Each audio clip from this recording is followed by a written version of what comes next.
I'm Rachel Martinez, and last Sunday my family discovered that the daughter they'd written off as a disappointment was actually signing million-dollar contracts while they were comparing me to my corporate sister. What started as another uncomfortable family dinner ended with my dad apologizing and my sister asking for business advice. If you think you know how this story ends, trust me, you don't. Before we jump back in, tell us where you're tuning in from, and if this story touches you, make sure you're subscribed because tomorrow I've saved something extra special for you. Growing up as the middle child in the Martinez household meant living between two very different expectations. My older sister Victoria had always been the golden child, the one who colored inside the lines and followed every rule our parents laid out. She graduated summa cum laude from UC San Diego, landed a prestigious marketing position at a Fortune 500 company, married David Thompson, a successful architect, and now lived in a beautiful house overlooking the Pacific Ocean. Their Instagram perfect life was everything my parents had dreamed of for their children. My younger brother Michael, meanwhile, was following the traditional path my father had carved out. After graduating with his business degree, he joined Martinez & Associates, our father's small but respectable accounting firm in Riverside. Dad beamed with pride every time he introduced Michael as his successor, the son who would carry on the family legacy. Michael lived 10 minutes from our parents, attended Sunday dinners religiously, and called Dad for advice on everything from tax, codes to dating. Then there was me, Rachel, the creative one who never quite fit the mold. While Victoria excelled in structured corporate environments and Michael thrived in the methodical world of accounting, I was the kid who designed elaborate art projects, wrote stories that made my teachers cry, and somehow turned every school assignment into something unexpected. I wasn't rebellious exactly, just different. Where my siblings saw rules to follow, I saw possibilities to explore. The disconnect became more apparent as we got older. Victoria's achievements were easy to quantify and celebrate. Promotions, salary increases, awards from her company, the beautiful wedding, the perfect house. Michael's path was equally clear-cut. Each milestone in his accounting certification process, his growing responsibilities at the firm, his steady progression toward partnership. My interests in design, creativity, and digital marketing seemed frivolous by comparison.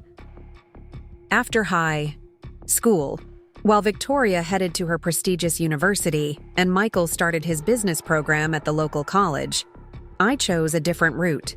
I enrolled in community college to study graphic design, working part-time at a local coffee shop to pay for classes. My parents supported me, but I could sense their worry. They'd seen too many young people chase creative dreams only to end up struggling financially. They wanted security for their children, and my path seemed anything but secure. The tension really started during my second year of college when I began taking on freelance design projects. What started as helping local businesses create flyers and business cards gradually evolved into more complex branding work. I was making decent money, but my parents couldn't shake their concern about the instability of creative work. Dad would often say things like, "Rachel, design is a nice hobby, but you need something solid to fall back on." Mom would worry about my lack of benefits, my irregular income, my uncertain future. The breaking point came during my junior year, when I announced I was dropping out of college to focus on my growing client base. The fight that followed was explosive. Dad accused me of throwing away my education and my future. Victoria, who was visiting that weekend, sided with our parents, lecturing me about the importance of finishing what I started. Even Michael, usually the peacekeeper, expressed his concerns about my decision. I tried to explain that my freelance work was thriving, that I was learning more about business and marketing from actual clients than I ever could in a classroom. But to them, it looked like I was giving up on traditional success to chase an unrealistic dream. The conversation ended with Dad telling me I was making the biggest mistake of my life, and Mom crying about what would happen to me without a degree. That night, I made the decision that would change everything. I packed my belongings, used my freelance savings to put a deposit on a small apartment, and moved out. The independence was scary but exhilarating. For the first time, I was completely responsible for my own success or failure. There was no safety net, no family business to fall back on, no traditional path to follow. Just me, my design skills, and an unshakable belief that I could build something meaningful. The first year on my own was brutal. I worked 18-hour days, taking on any project I could find. Wedding invitations, restaurant menus, small business websites, social media graphics. I learned quickly that being good at design was only part of running a successful freelance business. I had to master client relations, project management, accounting, marketing, and a dozen other skills they don't teach in art school. My family's reaction to my independence was mixed. Mom called regularly, always asking if I was eating enough and whether I needed money. I appreciated her concern, but never accepted financial help, determined to prove I could make it on my own. Dad's calls were less frequent and more strained. He'd ask how business was going in a tone that suggested he was waiting for me to admit failure and come home. Victoria would occasionally text, usually with job listings for entry-level marketing positions at various companies. Michael was the only one who seemed genuinely interested in what I was doing. During our rare phone conversations, he'd ask detailed questions about my projects and clients. He was fascinated by the creative process, and often said he wished he had my artistic abilities. Sometimes I wondered if he was living vicariously through my unconventional path while following his own traditional route. The distance between my family and me grew over the next few years, not from any dramatic conflict, but from the simple reality that we were living in different worlds. They celebrated Victoria's promotion to senior marketing director and Michael's acceptance into the CPA program. When they asked about my work, I'd share stories about satisfied clients or successful campaigns, but I could tell they didn't really understand what I did or why it mattered. 2 years ago, everything changed when I met Alex Kim at a digital marketing conference in Los Angeles. Alex had a background in e-commerce and data analytics, complementing my design and creative strategy skills perfectly. We clicked immediately, spending hours discussing the gap we'd identified in the market. Small and medium-sized online businesses were struggling with their digital presence, caught between expensive agency services they couldn't afford and cheap, low-quality solutions that didn't drive results. We decided to partner up, combining our skills to create something unique. I would handle the creative strategy, branding, and visual design, while Alex focused on data analysis, conversion optimization, and technical implementation. We spent months developing our methodology, testing it with a handful of pilot clients, and refining our approach based on the results. The business grew faster than either of us had imagined. Preparing and narrating this story took us a lot of time, so if you are enjoying it, subscribe to our channel. It means a lot to us. Now back to the story. Our data-driven approach to creative design was producing incredible results for clients. E-commerce businesses were seeing 30 to 50% increases in conversion rates after implementing our strategies. Word spread quickly in the tight-knit online business community, and suddenly we had more potential clients than we could handle. We incorporated officially 18 months ago as Catalyst Digital Solutions, with both of us as equal partners and co-founders. What started as a 2-person operation quickly expanded as we brought on specialists in different areas. We hired developers, copywriters, additional designers, and project managers. Alex moved to Austin to be closer to several of our major clients, and I followed, drawn by the city's thriving creative scene and lower cost of living. The growth continued to accelerate. We landed several major e-commerce brands, including 2 that went on to achieve 8-figure annual revenues using our systems. Our reputation in the industry grew, leading to speaking engagements, podcast interviews, and invitations to exclusive mastermind groups. We were invited to present our case studies at major marketing conferences, sharing stages with industry leaders I'd admired for years. But here's the thing about success in the digital world. It can be almost invisible to people outside of it. My family knew I worked in social media consulting, which to them sounded like posting on Instagram. For small businesses, they had no context for understanding terms like conversion optimization, funnel strategy, or customer lifetime value. When I mentioned working with e-commerce brands, they pictured me creating Facebook posts for local shops. I could have corrected their assumptions at any time, but honestly, I didn't feel the need to. I was building something I was passionate about, working with incredible clients, and achieving financial success beyond my wildest dreams. Their approval or understanding wasn't necessary for my happiness or self-worth. I'd learned to validate my own achievements without needing external recognition. Victoria continued to excel in her corporate role, recently being promoted to Vice President of Marketing for the West Coast Division. Her success was visible and easily understood. She had a title, a corner office, a company car, and all the traditional markers of achievement. When she talked about her work at family gatherings, everyone nodded and asked follow-up questions. She spoke a language they understood.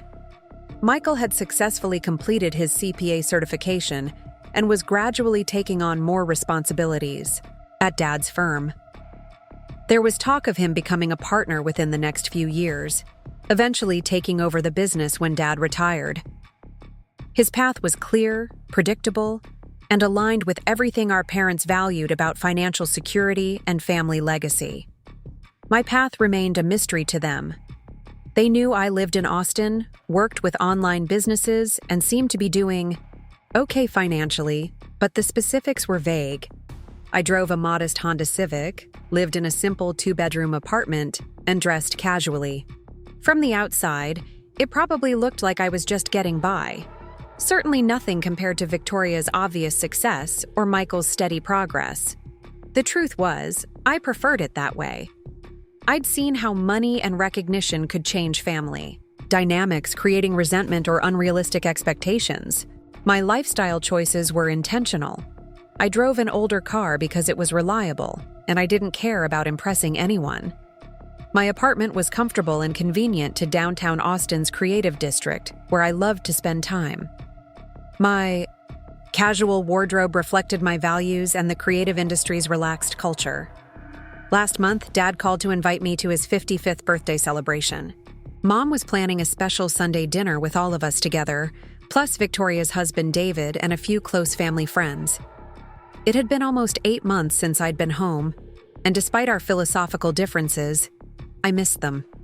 Dad sounded genuinely excited about the gathering, mentioning how proud he was to have all his children around the same table. I booked a flight from Austin to Los Angeles, planning to rent a car for the drive to Riverside. The week before the trip, Alex and I were in the middle of closing our biggest contract yet, a comprehensive digital marketing overhaul for a major online retailer. The project was worth more than my parents' accounting firm probably generated in an entire year, but I hadn't mentioned it to anyone in my family. The flight to California gave me time to reflect on how much had changed since I'd last been home. Catalyst Digital Solutions was thriving beyond our wildest projections. We had 12 full-time employees, had been featured in several industry publications, and were booked solid for the next 6 months. Alex and I had started discussing expansion plans, potentially opening an office in San Francisco to serve our West Coast clients better. But as the plane descended into LAX, I found myself mentally preparing for the familiar dynamics that awaited me at home. The well-meaning questions about when I'd settle down and get a real job. The subtle comparisons to Victoria's achievements and Michael's steady progress. The gentle suggestions that maybe it was time to think about stability and security. I reminded myself that their concerns came from love, even if they didn't understand my choices. They wanted the best for me, and in their minds, the best meant following a traditional path to recognizable success. I couldn't fault them for worrying about a daughter whose career they couldn't quite comprehend, especially when their other children were thriving in ways they could easily measure and celebrate. The drive from Los Angeles to Riverside took me through familiar neighborhoods and past landmarks from my childhood. Nothing had changed much in the suburban community where I'd grown up.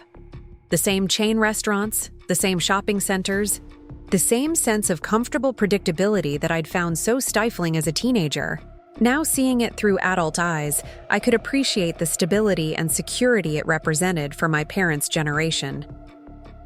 I pulled into my parents' driveway just as Victoria and David were arriving in their sleek black BMW. Victoria looked polished as always, dressed in what I recognized as an expensive designer blouse and perfectly tailored pants. David wore khakis and a button-down shirt that probably cost more than my entire outfit. They greeted me warmly, but I caught Victoria's subtle assessment of my casual jeans and vintage t-shirt. Mom appeared at the front door, her face lighting up as she saw all of us together. She'd been cooking all day, preparing Dad's favorite dishes and making enough food to feed twice as many people as were actually coming. The house smelled incredible, filled with the aromas of her famous enchiladas, fresh salsa, and homemade churros. Dad emerged from his home office, where he'd been working even on his birthday, grinning widely as he surveyed his family gathered in the driveway. The first hour of the evening was pleasant and comfortable. We sat in the living room, catching up on each other's lives while Mom put finishing touches on dinner. Victoria talked about her recent promotion and the challenges of managing a larger team. Michael shared updates about his latest certification course and some interesting cases he'd been working on at the firm. Dad beamed with pride as he listened to their accomplishments, occasionally jumping in with his own stories about the business. When the conversation turned to me, I kept things general. I mentioned enjoying Austin, working with some interesting clients, and staying busy with various projects. I could see the slight concern in Mom's eyes when I didn't provide more specific details about my work or future plans.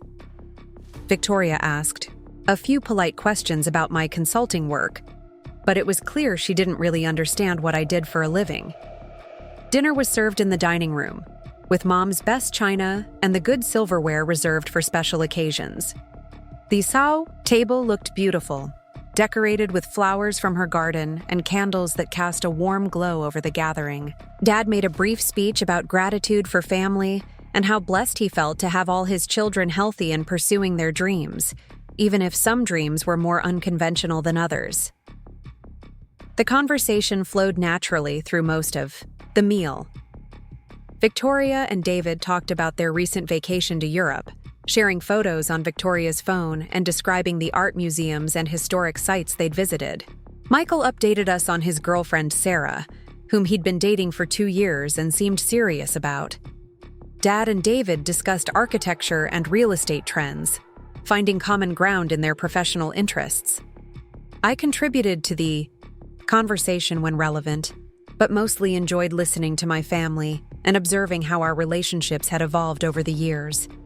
Victoria seemed more confident and self-assured than ever, clearly thriving in her executive role. Michael had matured considerably, showing a depth and thoughtfulness that hadn't been there when he was younger. Mom and Dad looked older but happy, proud of the family they'd built and the traditions they'd maintained. As we moved on to dessert and birthday cake, the mood remained celebratory. Dad made jokes about getting older, and Mom fussed over making sure everyone had enough to eat.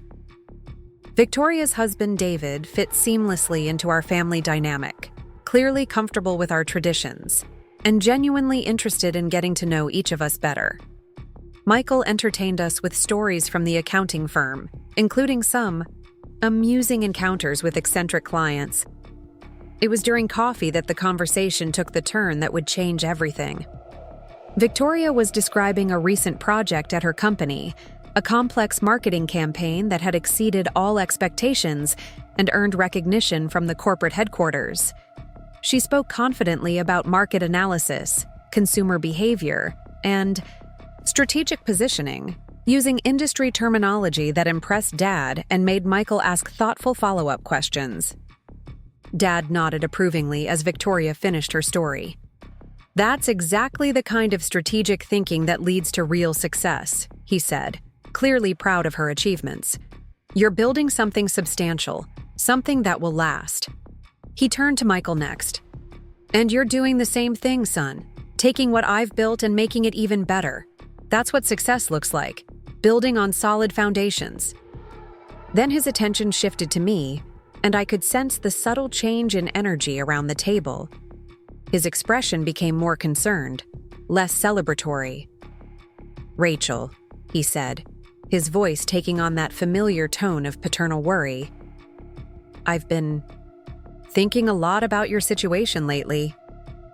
The weight of Dad's words hung in the air as everyone at the table turned their attention to me. I could feel the familiar knot forming in my stomach, the same sensation I'd experienced countless times growing up when family conversations shifted to my unconventional choices. Victoria set down her coffee cup, and I noticed David lean back, slightly in his chair, sensing the tension that was building. Michael's expression grew concerned, as if he could predict where this conversation was heading. "Your situation," Dad repeated, emphasizing the words in a way that made them sound like a problem to be solved rather than a life to be celebrated. "Rachel, you're 28 years old now. You've been doing this freelance thing for, 6 years? 7? And I still don't understand what you actually do or how you're planning to build any kind of secure future." Mom reached over and placed her hand on Dad's arm, a gentle warning to tread carefully. But Dad was in full protective father mode. Now, the same mindset that had driven him to work 60-hour weeks building his accounting practice so his children would have opportunities he'd never had. His intentions were rooted in love, but his delivery felt like judgment. "I mean, look at Victoria," he continued, gesturing toward my sister. "She has a career, real advancement, benefits, retirement planning. She's building equity in a beautiful home. She has security." He turned to Michael. "And Michael is positioning himself to take over a business that's been serving this community for 25 years. These are real accomplishments, measurable success." Victoria shifted uncomfortably in her seat. I could tell she didn't want to be used as a weapon against me, but she also didn't know how to deflect Dad's comparison without seeming to diminish her own achievements. David reached for her hand under the table, offering silent support as the family dynamic played out. "But you, mija." Dad's voice softened slightly, using the Spanish endearment that always made his criticism sting more because it reminded me how much he cared. "You're still floating around, taking whatever work comes your way. Social media? Posting, designing flyers. How is that building toward anything substantial? What happens when you get older and want to start a family? What happens if you get sick and need health insurance? What's your retirement plan?" The questions hit like a rapid-fire interrogation, each one designed to highlight what he saw as the fundamental flaws in my chosen path. I'd heard variations of these concerns for years, but something about hearing them in front of Victoria and David, in front of Michael who looked so uncomfortable, made them feel more pointed and personal. "Dad," I said quietly, trying to keep my voice steady. "I appreciate your concern, but I'm doing fine. I have health insurance. I'm saving money. I'm building something that matters to me." "Building what?" he pressed. "Rachel, I've talked to other business owners about this social media stuff. It's not sustainable. It's the first thing companies cut when they need to reduce expenses. You're depending on other people's discretionary spending for your livelihood. That's not a business, that's a hobby that sometimes pays." Michael cleared his throat. "Dad, maybe we should—" "No, Michael, this needs to be said." Dad's voice was firm but not angry. "I've been watching Rachel struggle with this for years, and nobody wants to tell her the truth because we don't want to hurt her feelings. But sometimes you have to be honest with people you love." The word struggle hit me like a physical blow. From my family's perspective, I suppose it did look like I was struggling. They saw me driving an older car, living in a modest apartment, wearing clothes from Target instead of department stores. They didn't see the business bank accounts, the investment portfolio, or the six-figure contracts. They saw only what I allowed them to see, and I'd been intentionally modest about my lifestyle and success. "I'm not struggling, Dad. I said, but my voice lacked conviction. How could I explain that my modest lifestyle was a choice, not a necessity, without sounding defensive or arrogant? Then why can't you be successful like your sister? The words came out more forcefully than he'd probably intended, and I saw him immediately register the impact they had on everyone at the table. Victoria's eyes widened, and she looked mortified. Mom made a small sound of disapproval. Michael stared down at his plate, clearly wishing he could disappear. The comparison was everything I'd been dreading about this dinner, everything that had kept me from visiting more frequently over the past few years. Not because I resented Victoria's success, which I genuinely celebrated, but because I knew my own achievements would always be measured against her more traditional and easily understood accomplishments.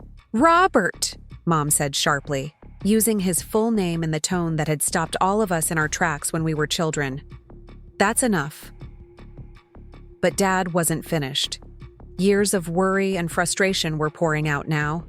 All the conversations he'd had with Mom about their daughter who seemed to be drifting through life without direction or security. "Linda, somebody has to say it. Look at Victoria.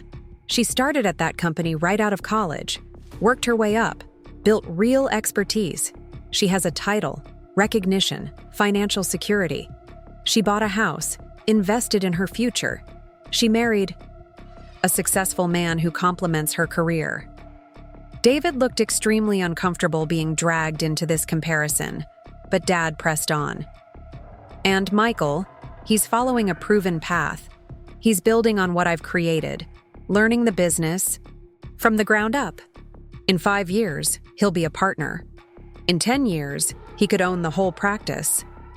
That's generational wealth, something to pass on to his children." Each word felt like another weight added to my chest.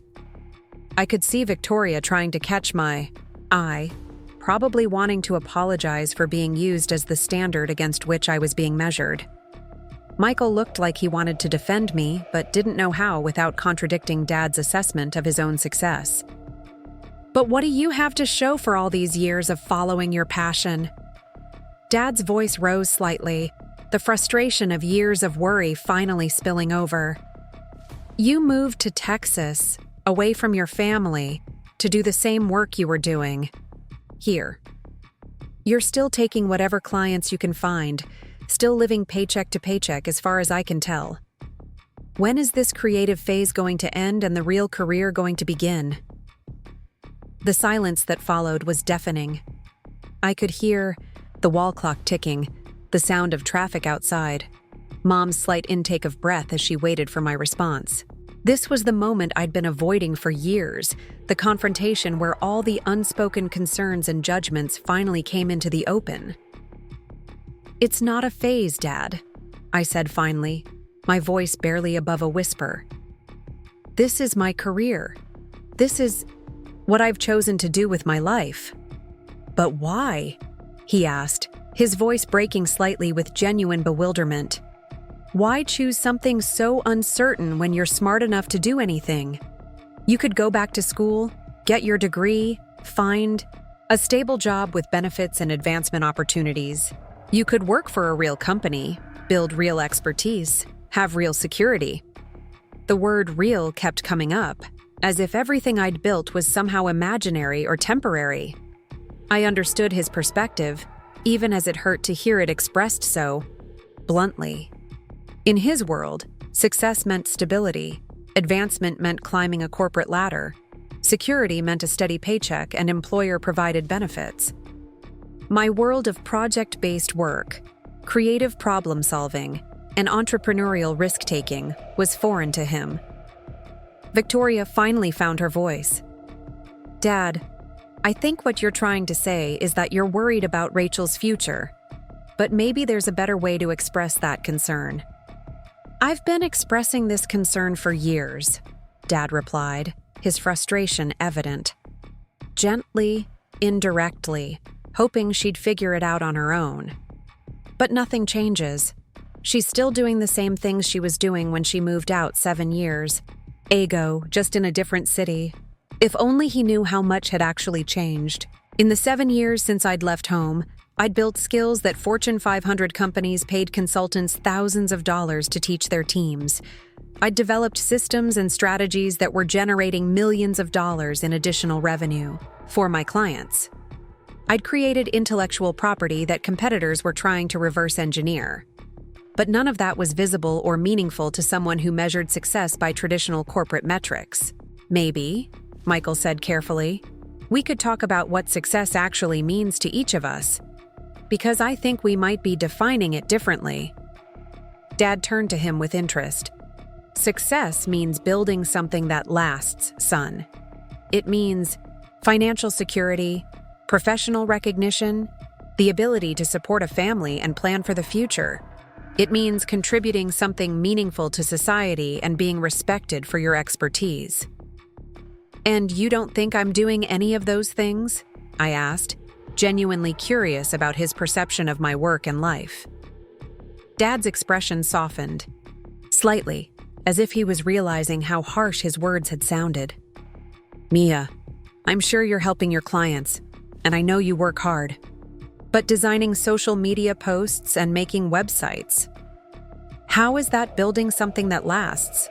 How is that creating the kind of expertise and recognition that leads to real career advancement? It was clear that despite years of trying to explain my work, Dad still fundamentally misunderstood what I did. In his mind, I was the equivalent of someone who posted photos on Instagram for small businesses, not someone who developed comprehensive digital marketing strategies that transformed entire companies. The gap between his perception and my reality was so vast that I didn't even know where to begin bridging it. Robert, Mom interjected again, this is supposed to be a celebration of your birthday, not an intervention about Rachel's career choices. I know, Dad said, running his hand through his hair in a gesture I recognized from childhood moments when he was trying to balance his protective instincts with his desire to be supportive. I don't mean to ruin the evening. It's just that I love all my children, and I want them to be secure and happy. When I look at Victoria and Michael, I can see their paths clearly. I understand where they're going and how they're going to get there. When I look at Rachel, he trailed off, but the implication was clear. When he looked at me, he saw uncertainty, instability, a daughter who was drifting without direction or purpose.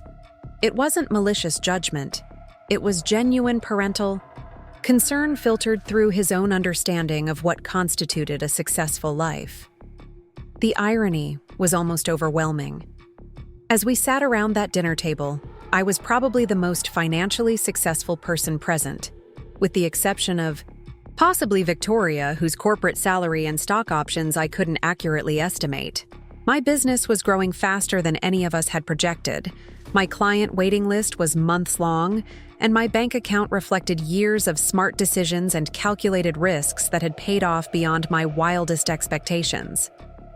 But success, I was learning, isn't just about achievement. It's about recognition. If your achievements aren't visible or comprehensible to the people whose opinions matter to you, do they really count?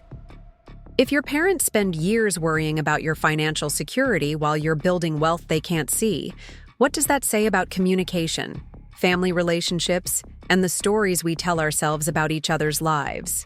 Victoria reached across the table and squeezed my hand. Rachel, I want you to know that I think what you do is amazing, even if I don't fully understand it. The creative work you showed me a few years ago was incredible, and I know you're helping businesses succeed in ways that traditional marketing can't. Her words were kind and supportive, but they also revealed how little she actually knew about my current work. The projects she remembered from years ago were small freelance jobs, nothing like the comprehensive digital transformation projects that now made up the bulk of my business. Even Victoria, who worked in marketing and should have understood digital strategy, had no idea of the scope and sophistication of what Catalyst Digital Solutions actually did. Michael nodded in agreement with Victoria. I've always admired how you followed your own path, Rachel. It takes courage to do something different, something that not everyone understands or supports. Courage doesn't pay the bills, Dad said. Quietly, not unkindly, but with the practical mindset that had driven him to build a successful accounting practice from nothing. I admire Rachel's creativity and independence too, but at some point you have to think about practical matters: health insurance, retirement savings, career advancement. These things don't happen automatically just because you're passionate about your work. David, who had been silent through most of this exchange, finally spoke up. "If I may," he said diplomatically, "I think there might be some generational differences in how we define and measure career success. The traditional, corporate path that worked well for previous generations isn't the only way to build security and wealth anymore." Dad looked at him with interest. David's opinion carried weight as an outsider who had achieved obvious success in his architectural practice. "What do you mean?" "Well," David continued carefully, "the economy has changed dramatically in the past decade. Some of the fastest-growing businesses and biggest success stories are coming from entrepreneurs who are building companies in ways that didn't exist when we were starting our careers. Digital marketing, e-commerce, online services. These aren't just trends or fads anymore. They're fundamental parts of how business works now." I appreciated David's attempt to provide context for my career choices, even though he didn't know the specifics of my business any more than the rest of my family did. But his words seemed to carry more credibility with Dad than anything I had said about my own work. "That may be true," Dad conceded. "But there's still a difference between having a hobby that sometimes pays and building a real business with employees, systems, and long-term value. Rachel's been doing freelance work for years, and as far as I can tell, she's still a one-person operation taking whatever projects come her way." There it was again, the fundamental misunderstanding that had been driving this entire conversation.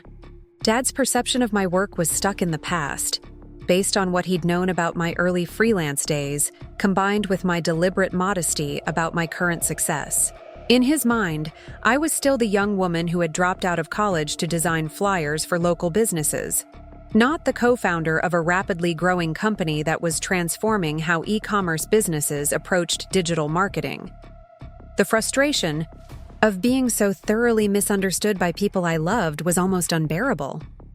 Part of me wanted to pull out my phone and show them screenshots of our client roster, our revenue reports, the industry recognition we'd received. But another part of me resisted the idea of having to prove my worth through external validation, especially when that validation came in forms they might not understand or value. Mom stood up and began clearing dessert plates, a sure sign that she was ready for this conversation to end. "I think," she said with the diplomatic skill that had kept our family together through various conflicts over the years, "that we're all successful in different ways, and we should be proud of each other's accomplishments rather than comparing them." "Of course we should be proud," Dad said, his voice gentler now. "I am proud of Rachel. I'm proud of all my children. I just worry about her future, that's all. I want her to have the same security and opportunities that Victoria and Michael are building for themselves." The conversation was winding down, but the damage had been done. The evening that was supposed to be a celebration of Dad's birthday had turned into an uncomfortable examination of my life choices and achievements. Everyone around the table was now acutely aware of the tension between my family's expectations and my actual path, even if they didn't fully understand what that path entailed. As we moved to the living room for coffee and more casual conversation, I found myself emotionally drained from the confrontation. Years of deliberately maintaining distance between my public success and my family relationships had led to this moment where the people who loved me most had such a distorted view of my life that they genuinely believed I was struggling and needed their intervention. The rest of the evening passed in polite but strained conversation. Victoria and David shared more stories from their recent travels, carefully avoiding any topics that might lead back to career comparisons.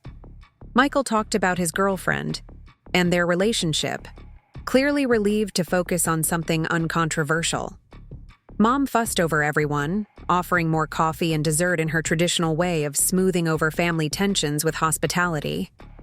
Dad, to his credit, seemed to realize that his birthday dinner had taken an uncomfortable turn. He made an effort to steer conversations toward lighter topics, asking about my apartment in Austin, my favorite restaurants, the music scene that had drawn me to the city. But I could tell he was still processing our earlier exchange, probably wondering if he'd been too harsh while also reinforcing his belief that someone needed to help me see the practical realities of my situation. As the evening drew to a close and people began gathering their belongings, Victoria pulled me aside for a private conversation. "Rachel, I'm so sorry about tonight. I had no idea Dad was going to bring up career stuff like that, and I feel terrible about being used as some kind of comparison point." "It's not your fault," I told her, and I meant it. "You've worked hard for your success, and you deserve to be celebrated for it. This isn't about you versus me, it's about Dad's concern for my future." "But still," she said, "I know how it must have felt to hear those comparisons. And I want you to know that I don't think there's only one way to be successful. What you're doing might be different from what I'm doing, but that doesn't make it less valuable or meaningful." Her words were generous and sisterly, exactly what I needed to hear after such a difficult evening. But they also highlighted the central irony of the entire situation. Victoria was trying to console me for having a non-traditional career path, while being completely unaware that my business was probably more successful by most measures than her corporate position. The gap between perception and reality had created a situation where everyone was operating from incomplete information. Michael also approached me before leaving, giving me a long hug and whispering, "Don't let Dad's worry get to you too much." He means well, but he doesn't always express it in the best way. "I think what you're doing is really cool, even if I don't understand all the technical aspects." His support meant a lot, especially coming from someone who had chosen the traditional path Dad valued so highly. Michael could have easily dismissed my concerns or sided completely with Dad's perspective, but instead he was trying to bridge the gap between different definitions of success and different approaches to building a career. As I drove back to my hotel that night, I found myself replaying the entire evening in my mind. The birthday celebration that had started so warmly had devolved into a confrontation that left everyone feeling uncomfortable and unsatisfied. Dad's concerns were genuine and rooted in love, but his understanding of my life was so incomplete that his advice felt irrelevant and his comparisons felt unfair. The next morning, I was scheduled to fly back to Austin, back to my life and work that my family didn't really understand or appreciate.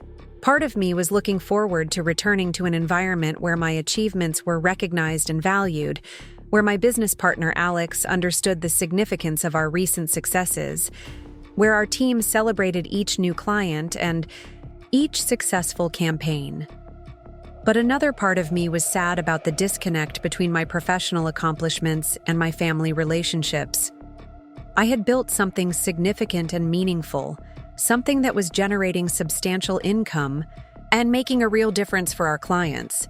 But if the people who had known me longest and loved me most couldn't see or appreciate what I had accomplished, what did that say about the importance of external validation versus internal satisfaction? The hotel room felt lonely after the intensity of family dinner, even with its complications and tensions. I sat by the window looking out at the familiar streets of my hometown, thinking about the choices that had led me to this point, and wondering if there was a way to bridge the gap between my family's understanding and my actual reality without compromising the privacy and modesty that had become important parts of my identity. Tomorrow, I would return to Austin, to client meetings and strategy sessions, and the daily work of building something I believed in. But tonight, I was suspended between two worlds, two definitions of success, two ways of measuring the value and meaning of a life's work. The conversation with Dad had forced me to confront questions I'd been avoiding about validation, recognition, and whether achievements that aren't understood or acknowledged by the people we love carry the same weight as those that are celebrated and supported. Little did I know that in less than 24 hours, everything would change, and my family's understanding of my life and work would be transformed in a way that none of us could have anticipated. The morning after Dad's birthday dinner, I woke up in my hotel room with a heavy feeling in my chest that had nothing to do with Mom's rich cooking. The conversation from the night before played on repeat in my mind as I packed my suitcase, each harsh word and uncomfortable silence echoing in the quiet room. I had a flight back to Austin that afternoon, but first I wanted to stop by the house to say goodbye properly, hoping to smooth over some of the tension that had marked the end of what should have been a celebration. Mom was in the kitchen when I arrived, washing dishes from the previous night's dinner while humming softly to herself. She looked up with a smile that didn't quite reach her eyes, and I could tell she was still processing the uncomfortable turn the evening had taken. "Mija, I didn't expect to see you this morning. I thought you might want to sleep in before your flight." I couldn't leave without saying goodbye properly, I told her, accepting the cup of coffee she automatically poured for me. And I wanted to apologize if I contributed to the tension last night. I know Dad's birthday dinner wasn't supposed to turn into a discussion about my career choices. Mom sat down across from me at the kitchen table where I'd eaten countless meals growing up, her expression thoughtful. "Your father means well, Rachel. He's been worrying about you for years, and sometimes that worry comes out in ways that sound more critical than supportive. He loves you very much." "I know he does," I said, and I meant it. "But Mom, I wish you could understand that I'm not the struggling freelancer he thinks I am. My life in Austin, my work, it's more substantial than any of you realize." She reached across the table and patted my hand. "Then maybe you should help us understand better. Your father and I, we come from a generation where success looked very different. Steady jobs, predictable advancement, employer benefits. This new economy, this digital world you work in, it's foreign to us. We don't know how to evaluate whether you're doing well or poorly because we don't understand the metrics." Her words struck me as both insightful and heartbreaking. My family wasn't deliberately dismissing my achievements. They simply lacked the context to recognize them. To Dad, a successful business meant a physical office, employees he could count, clients he could meet face to face. My digital agency, with its remote team and online client relationships, was invisible to him. "Maybe you're right," I admitted. "Maybe I've been too private about the details of my work. I just never wanted to seem like I was bragging or trying to prove anything." "There's a difference between bragging and helping your family understand your life," Mom said gently. "We want to celebrate your successes, Mija, but we can't celebrate what we don't know about." Dad appeared in the kitchen doorway, already dressed for work despite it being Sunday morning. His accounting firm was busy year-round, but tax season always brought extra pressure and longer hours. He looked somewhat sheepish, clearly aware that his birthday dinner hadn't ended on the celebratory note he'd intended. "Rachel, I'm glad you're here," he said, pouring himself coffee and joining us at the table. "I wanted to apologize for last night. I didn't mean to put you on the spot or make you feel attacked. Your mother reminded me that birthdays are for celebrating family, not for airing concerns about career choices." "Dad, I understand why you're worried," I said carefully.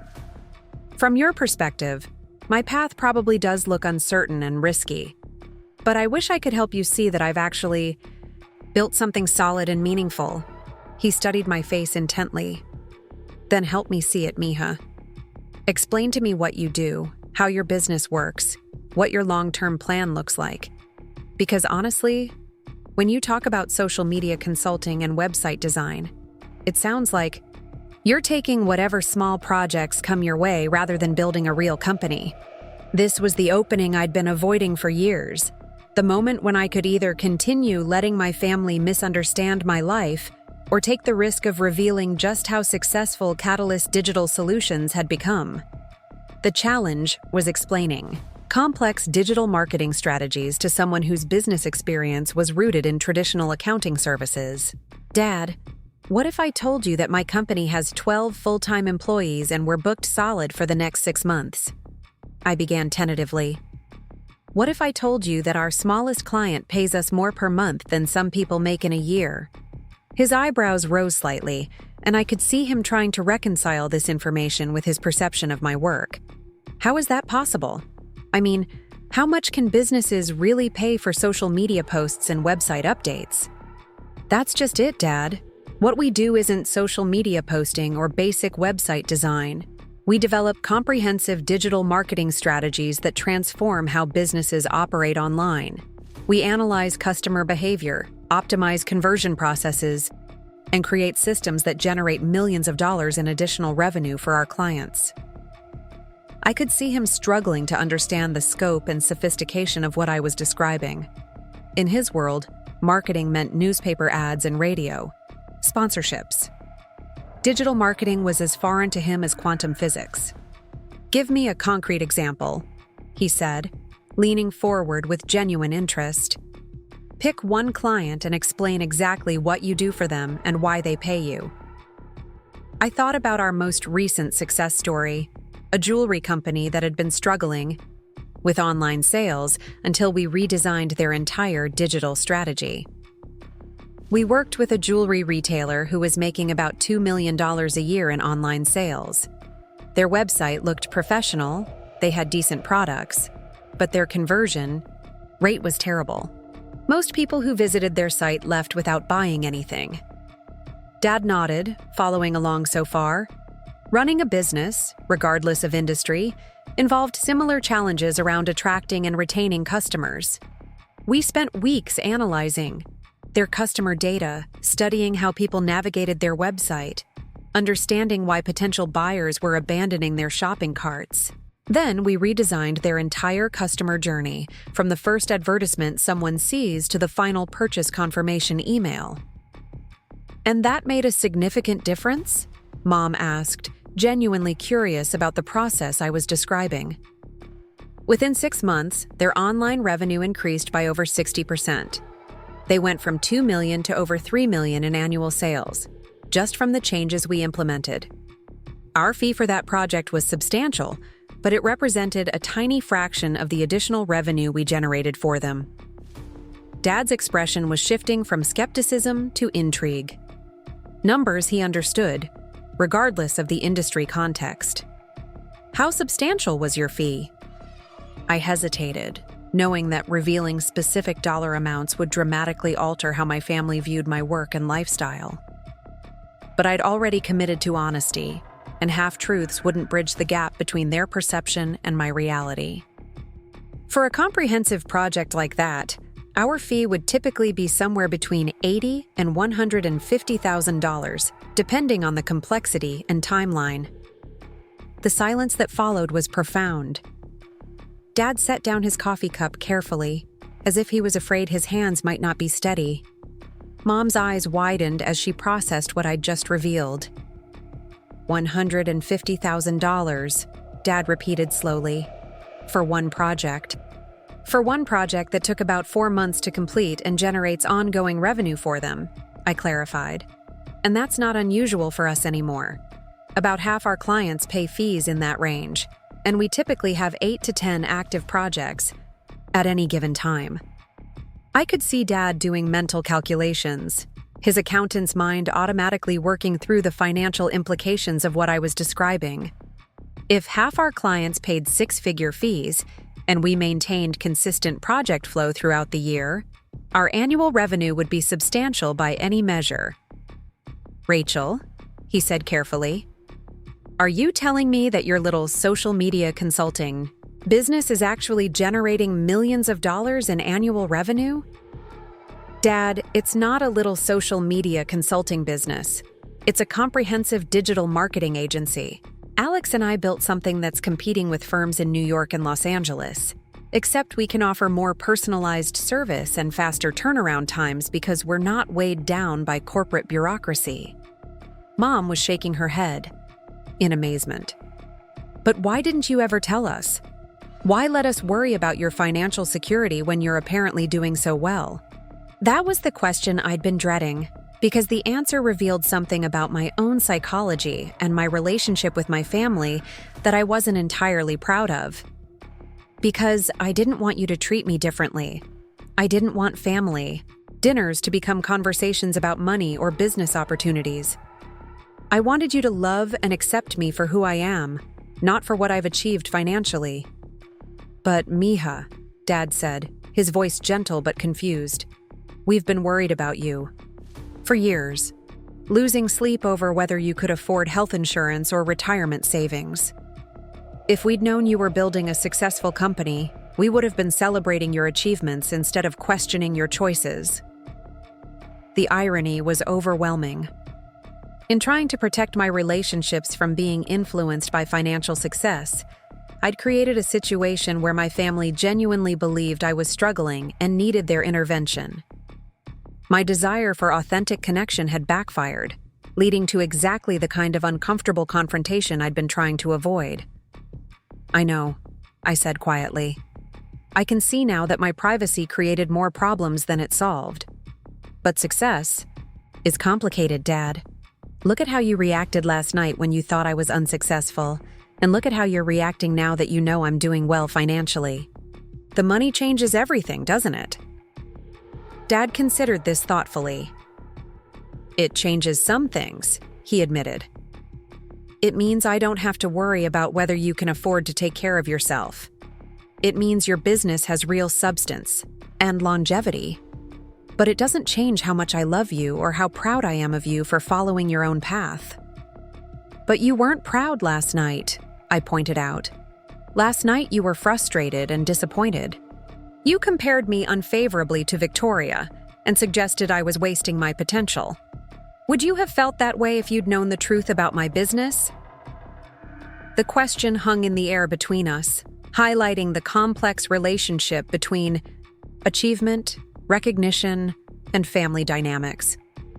Dad's concern the previous evening had been genuine and motivated by love, but it was also based on incomplete information that led to unfair comparisons and hurtful assumptions. You're right, he said finally. I wouldn't have been worried about your financial future if I'd known how successful your business actually is.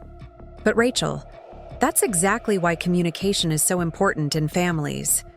We can't support and celebrate each other's achievements if we don't know what those achievements are. Mom nodded in agreement. Your father and I have been having conversations about you for years, wondering if we should offer financial help, wondering if we should encourage you to move back home, wondering if your independence was sustainable long-term.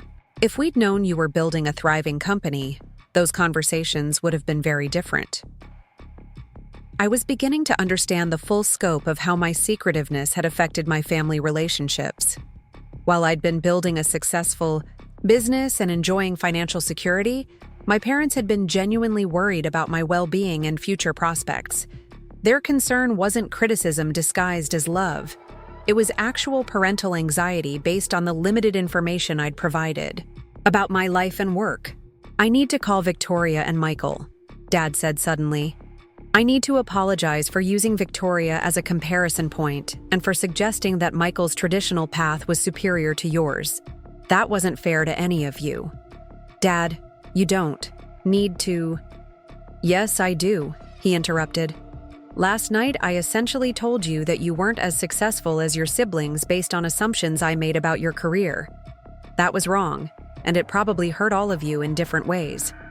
Victoria didn't ask to be held up as the standard for success, and Michael didn't ask to have his achievements used to diminish yours. The conversation was taking an unexpectedly positive turn, but I could feel my phone buzzing in my purse with increasing frequency. Sunday mornings were typically quiet for business calls, but we had several major projects in critical phases, and Alex often worked weekends when inspiration struck or client deadlines demanded extra attention. I should probably check my messages, I said apologetically. We have some big projects wrapping up this week, and my business partner might need input on something urgent. As I pulled out my phone, I saw 3 missed calls from Alex and 2 text messages marked urgent. My heart rate picked up slightly. Alex wasn't prone to dramatic overstatements, so if he was marking messages as urgent on a Sunday morning, something significant was happening. The first text message read, Rachel, call me immediately. The Henderson Group wants to move forward with the full proposal. They're asking for a meeting tomorrow to discuss implementation timeline. I felt my pulse quicken. The Henderson Group was a major e-commerce conglomerate that owned several popular online retail brands. We'd been courting them for months, submitting proposals and case studies, hoping to land what would be our largest contract to date. Their business could single-handedly double our company's annual revenue. The second message was even more exciting. Also, Netflix reached out about the documentary series on e-commerce innovation. They want to feature Catalyst as one of the primary case studies. Filming would start next month. I stared at the messages, hardly believing what I was reading. The Henderson Group contract would be transformative for our business, but the Netflix documentary would provide recognition and credibility that money couldn't buy. Being featured as an innovation leader in a major streaming documentary would establish us as thought leaders in our industry. "Is everything okay?" Mom asked, noticing my expression. "More than okay," I said, still processing the magnitude of what Alex had shared. "Mom, Dad, I need to make a quick phone call. This could be huge for our business." I stepped onto the back patio for privacy and called Alex immediately. He answered on the first ring, and I could hear the excitement in his voice even before he spoke. "Rachel, I hope you're sitting down. The Henderson Group just called. They want to move forward with the comprehensive digital transformation project. Full scope, 18-month timeline, the works." "Are you serious?" I asked, though Alex never joked about business matters this significant. "Dead serious. They've been analyzing our proposal all weekend, and they want to schedule a meeting tomorrow to discuss implementation. Rachel, this is the contract we've been working toward for over a year.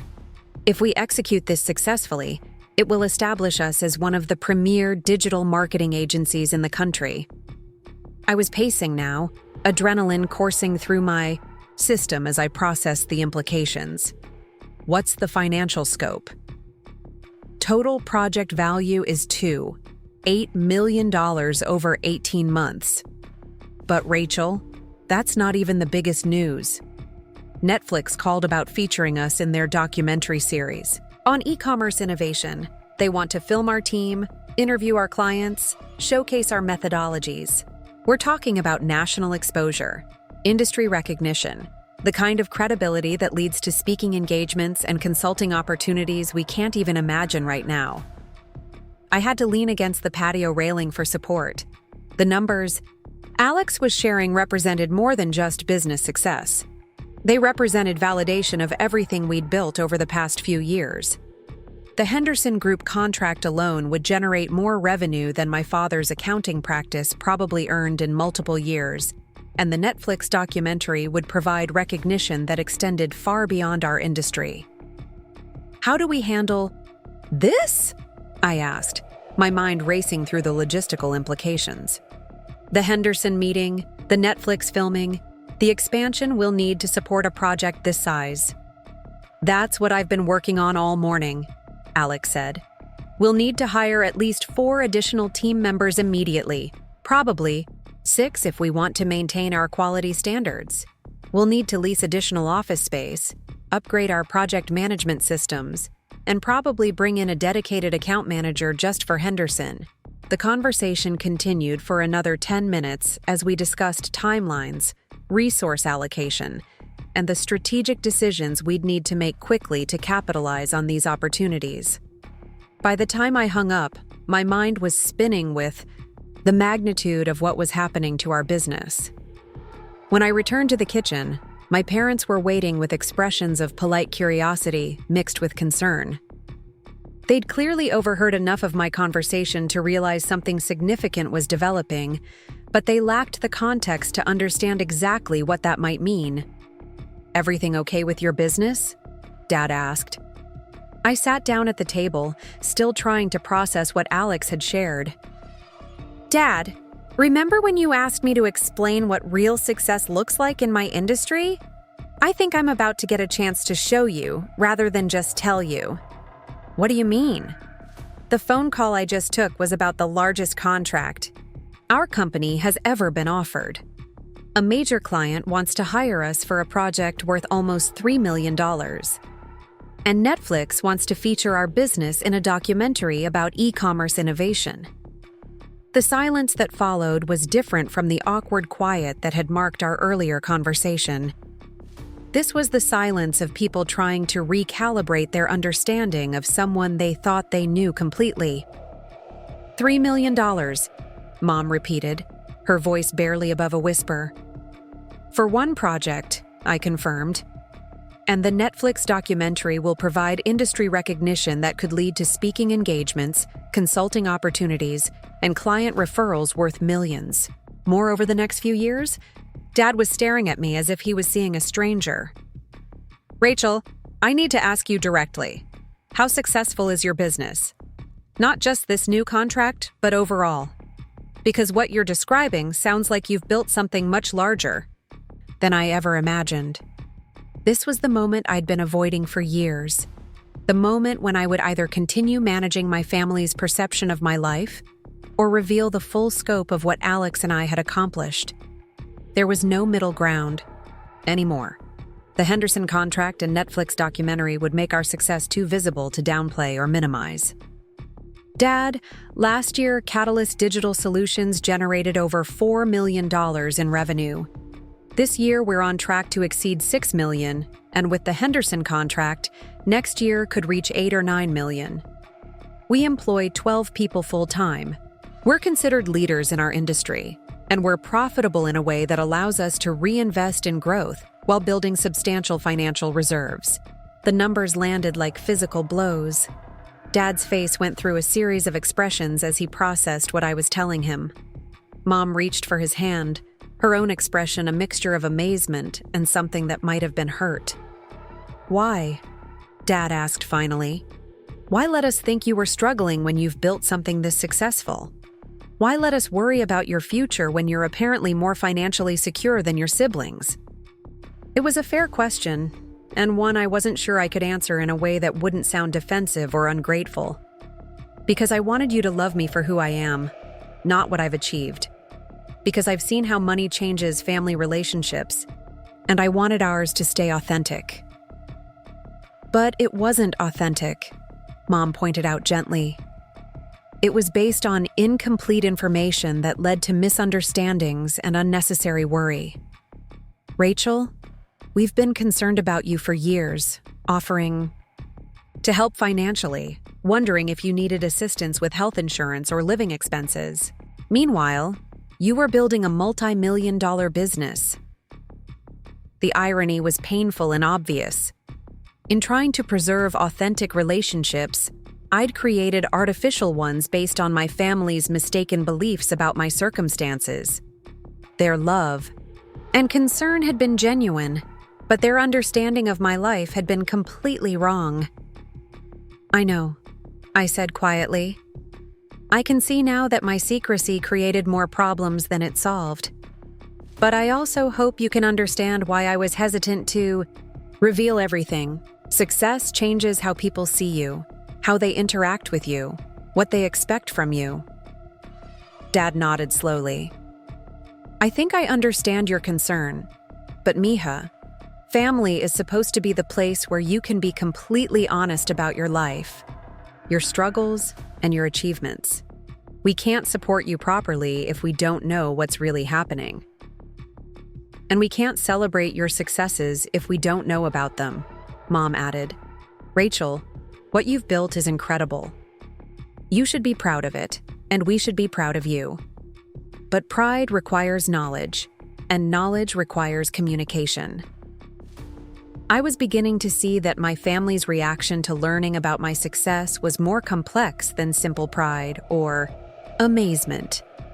There was also hurt that I hadn't trusted them with the truth, confusion about why I'd let them worry unnecessarily, and perhaps some embarrassment about the assumptions they'd made based on incomplete information. I'm sorry, I said, meaning it deeply. I'm sorry for letting you worry about me when there was no need to worry. I'm sorry for not trusting you with the truth about my business and my life. and I'm especially sorry for not giving you the chance to celebrate what Alex and I have built together. We're proud of you, Dad said firmly. Incredibly proud. But Rachel, this changes things. Not just how we see your career, but how we understand your choices, your independence, your decision to move to Austin. You weren't running away from family expectations. You were building something extraordinary. The conversation was interrupted by my phone ringing again. Alex's name appeared on the screen, and I could tell from the timing that he probably had additional updates about either the Henderson contract or the Netflix documentary. I should take this, I said apologetically. It's probably more details. About tomorrow's meeting or the documentary filming schedule. As I answered the phone, I realized that my carefully maintained separation between my professional success and my family relationships was about to end permanently. The Henderson contract and Netflix documentary would make our achievements too visible to hide, too significant to downplay. My family was about to see exactly what I'd built, and there would be no going back to the comfortable anonymity I'd maintained for years. Rachel, Alex's voice was breathless with excitement. I just got off the phone with the Netflix production team. They want to start filming next week, and they're planning to interview not just us, but our major clients, our team members, and apparently some of our competitors who will speak to our impact on the industry. I closed my eyes, knowing that once this documentary aired, my modest lifestyle and private approach to success would become impossible to maintain. Everyone would know exactly what Catalyst Digital Solutions had accomplished, and my family would finally understand not just what I did for a living, but how successfully I'd been doing it. Alex, I said, glancing back toward the kitchen where my parents were waiting, I think it's time for me to stop being so private about our success. My family is about to learn exactly what we've built, and I think that's probably long overdue. The tension in Mom's kitchen had shifted from defensive to contemplative as the magnitude of what I'd revealed settled over my parents. Dad was still processing the financial numbers I'd shared, his accountant's mind working through calculations that painted a picture of success far beyond anything he'd imagined. Mom sat quietly, her coffee growing cold as she wrestled with years of misplaced worry and the realization that her youngest daughter had been protecting them from a truth they would have celebrated. I need to understand something, Dad said finally, his voice measured and thoughtful. If your business is generating millions in revenue and you're financially secure beyond anything Victoria or Michael have achieved, why do you live so modestly? Why drive an old car, live in a small apartment, dress like you're still a struggling freelancer? It was a fair question, one that cut to the heart of my relationship with money and success. Because those things don't define me, Dad. I drive my Honda because it's reliable and gets me where I need to go. I live in my apartment because I love the neighborhood and it's close to everything I enjoy about Austin. I dress comfortably because I work in a creative industry where authenticity matters more than designer labels. But people judge success by visible markers, he pointed out. Your family included, apparently. We looked at your lifestyle and assumed you were barely getting by financially. And that's exactly why I chose to live this way, I said. I wanted people to know me for who I am, not what I can afford. I wanted relationships based on genuine connection, not on what I might be able to do for others financially. Mom leaned forward, her expression a mixture of understanding and frustration. But Mija, there's a difference between being modest about your wealth and letting your family believe you're struggling. We've lost sleep worrying about whether you could afford health insurance, whether you'd have enough saved for emergencies, whether you'd be able to support yourself long term. The weight of their unnecessary worry hit me like a physical blow. While I'd been building financial security and business success, my parents had been genuinely concerned about my basic well-being. Their anxiety had been real. They're sleepless. Nights had been based on love and concern, and I had been the cause of it all through my deliberate secrecy. I know, I said quietly. I can see now that my privacy caused more harm than good. I thought I was protecting our relationships, but I was actually creating artificial barriers based on incomplete information. Dad's phone buzzed, and he glanced at it with annoyance before his expression changed to concern. "It's Victoria. She's asking if everything is okay after last night. She's worried about how our conversation ended and wants to make sure you're not upset about the comparisons I made." The irony was almost too much to bear. Victoria was concerned about comparisons that had been based on a fundamental misunderstanding of my actual circumstances. She was probably feeling guilty about being held up as the standard of success while having no idea that I had achieved success that exceeded her own in many measurable ways. "You should call her back," I said. "And Dad, when you do, maybe it's time to set the record straight about what I've actually been doing with my life." Before he could respond, my phone rang again. Alex's name appeared on the screen, and I could tell from the timing that he probably had more updates about the Henderson contract or additional details about the Netflix documentary filming schedule. "I should take this," I said, stepping back onto the patio. "Alex has been coordinating the logistics for everything that's happening this week." "Rachel!" Alex's voice was breathless with excitement. "I've been on the phone with the Henderson Group's executive team for the past hour. They don't just want to hire us for the digital transformation project. They want to discuss a long-term partnership that could include equity stake opportunities and potentially acquisition discussions." I felt my knees go weak. Acquisition. Discussions meant that Henderson wasn't just interested in our services, they were interested in our entire business model, our team, our intellectual property. It was the kind of opportunity that transformed small companies into major players, overnight. "What kind of timeline are we talking about?" I asked, trying to keep my voice steady. "They want to fast-track everything. The initial contract meeting is tomorrow, but they're also requesting a comprehensive business presentation by the end of the week. Rachel, they're talking about valuations that would make us both financially independent for life." The numbers Alex was implying were staggering. If Henderson was considering acquisition, they would be evaluating Catalyst digital solutions based on our revenue potential, our client base, our proprietary methodologies, and our team's expertise.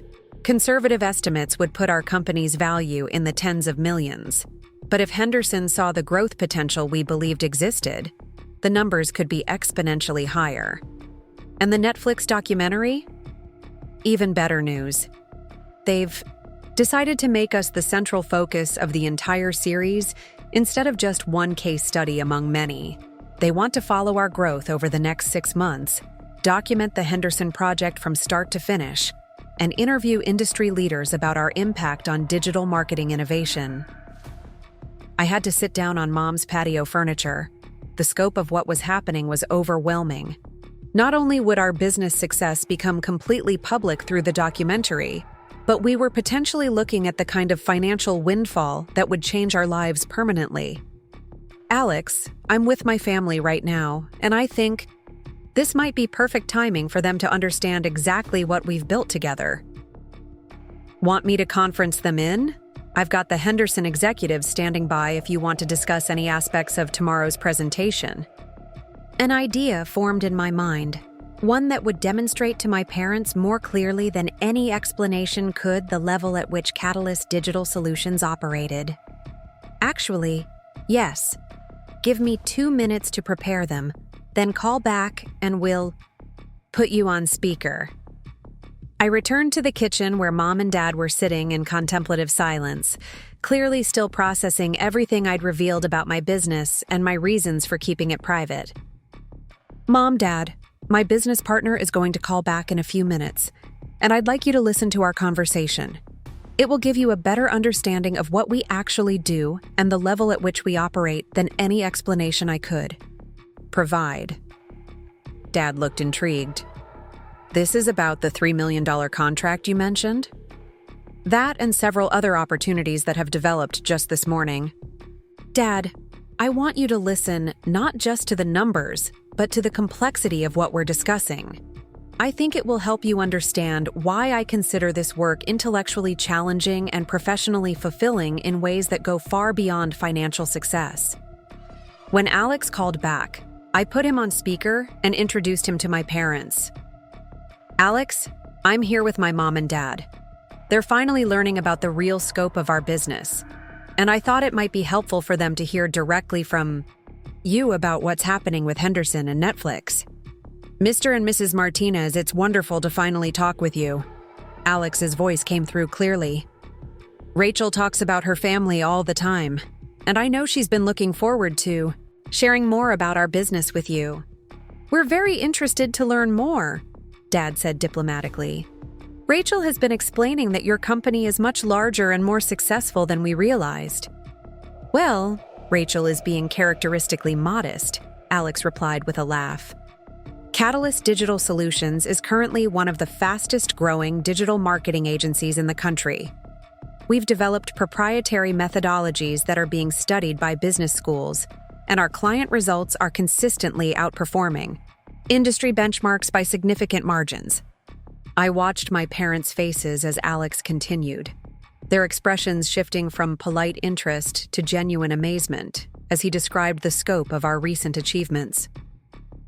Just this morning, we received confirmation that the Henderson Group wants to move forward with a comprehensive digital transformation project worth $8 million.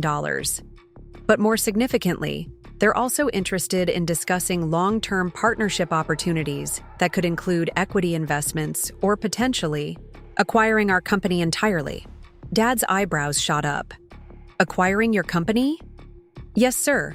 Based on our current revenue growth, our client retention rates, and our market position, preliminary valuations suggest our company could be worth anywhere from $20 to $50 million, depending on the structure of any potential deal. The silence that followed was profound. I could see Dad doing mental calculations, trying to process numbers that exceeded anything in his experience as a small business owner. Mom was staring at the phone as if Alex might be speaking a foreign language.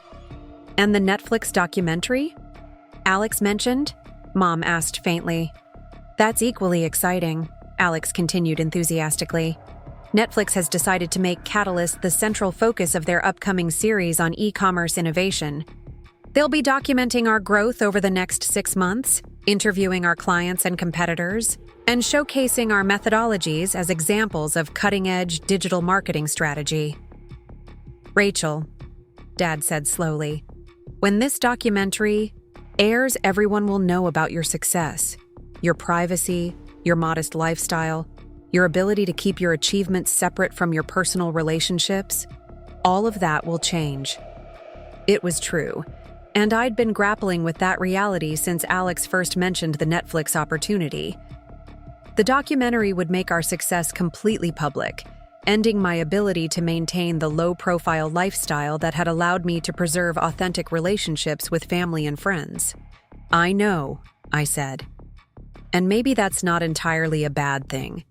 Maybe it's time for the people I care about to see what I've actually accomplished, rather than making assumptions based on incomplete information. Alex's voice came through the speaker again. Mrs. Martinez, I hope you don't mind me saying this, but Rachel has built something truly extraordinary. Her creative vision and strategic thinking have transformed how our clients approach digital marketing. She's not just successful financially, she's genuinely innovative in ways that are changing our entire industry. I felt a flush of pride at Alex's words, but also a deep sadness that it had taken so long for my family to hear this kind of recognition of my work. For years, they'd been concerned about my career choices while I was building something that industry leaders considered groundbreaking. Alex, Dad said, his voice thoughtful, can you help me understand something? If Rachel's business is this successful, why has she been so secretive about it? Why let her family think she was struggling financially when she was building a multi-million-dollar company? There was a pause before Alex responded, and I could tell he was choosing his words carefully. Mr. Martinez, I think Rachel wanted to be valued for who she is rather than what she's achieved financially. She's seen how money can change relationships, and she was protective of her family connections. But I'll be honest, I've always thought she should be more proud of what we've built together. She should be proud, Mom said firmly. We should all be proud. Rachel, what you've accomplished is remarkable, and we should have been celebrating it instead of worrying about it. The conversation continued for another 20 minutes as Alex described specific projects, client results, and industry recognition we'd received.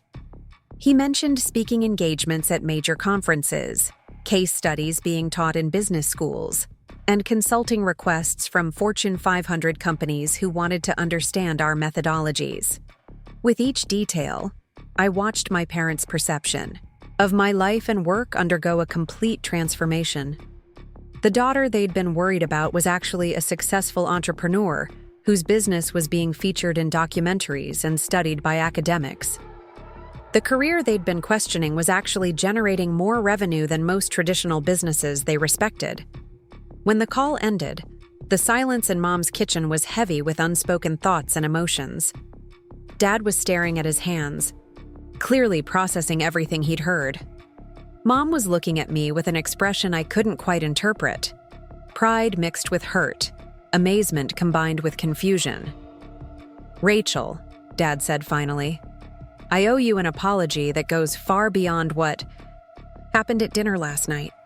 I've been questioning your career choices and comparing you unfavorably to your siblings when you've actually achieved success that exceeds anything I ever imagined possible. Dad, you don't need to. Yes, I do, he interrupted.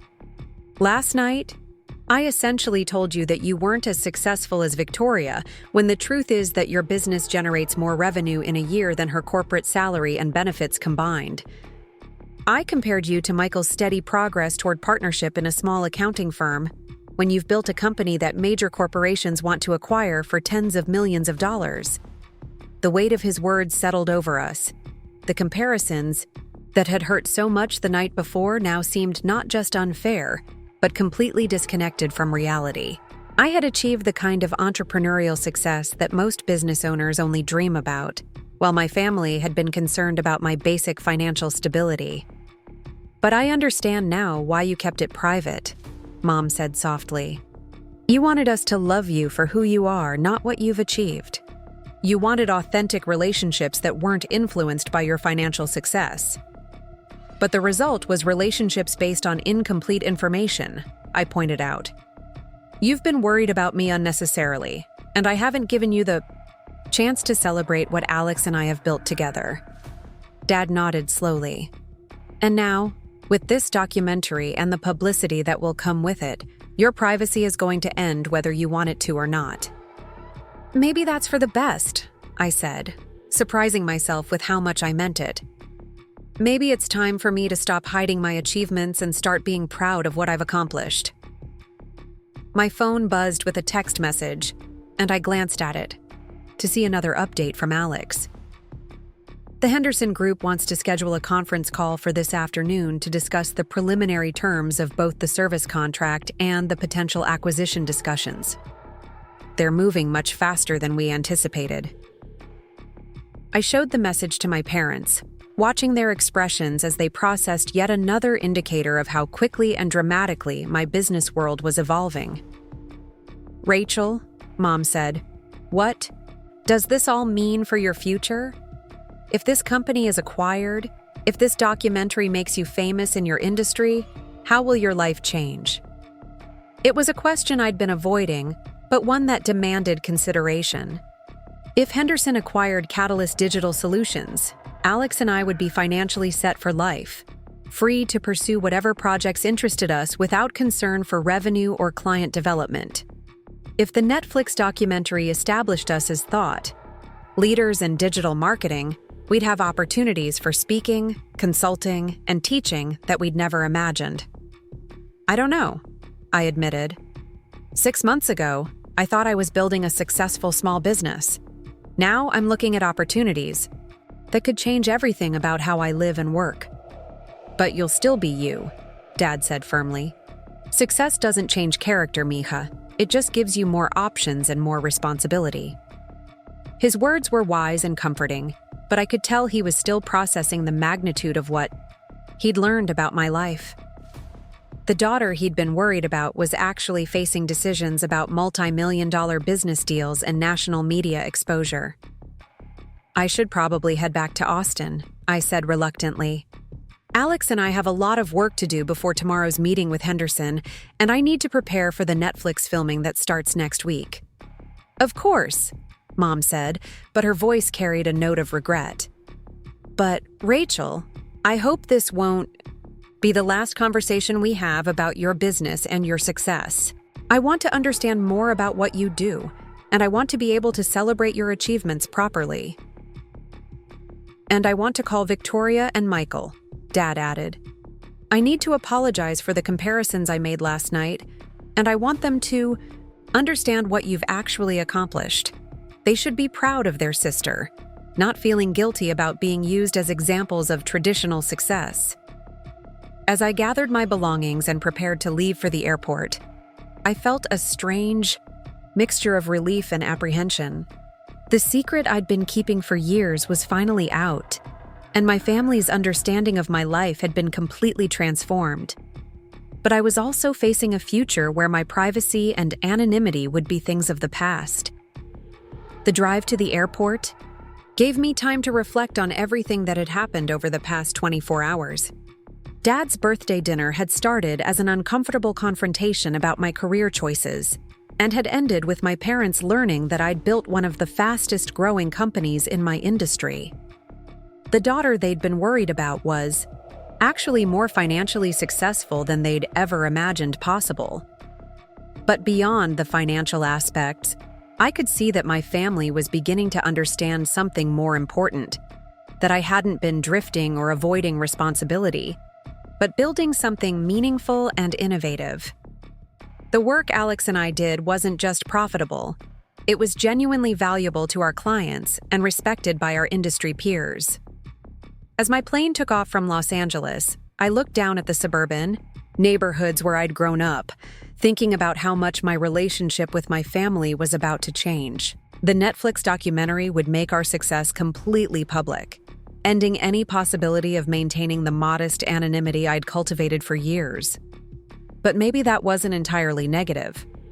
Maybe it was time for me to stop hiding my achievements and start being proud of what I'd built. Maybe it was time for my family to see me as I really was, rather than as they'd imagined me to be based on incomplete information. The flight to Austin gave me time to prepare for the week ahead. Tomorrow's meeting with Henderson could determine the future of Catalyst Digital Solutions, potentially leading to an acquisition that would change both Alex's life and mine permanently.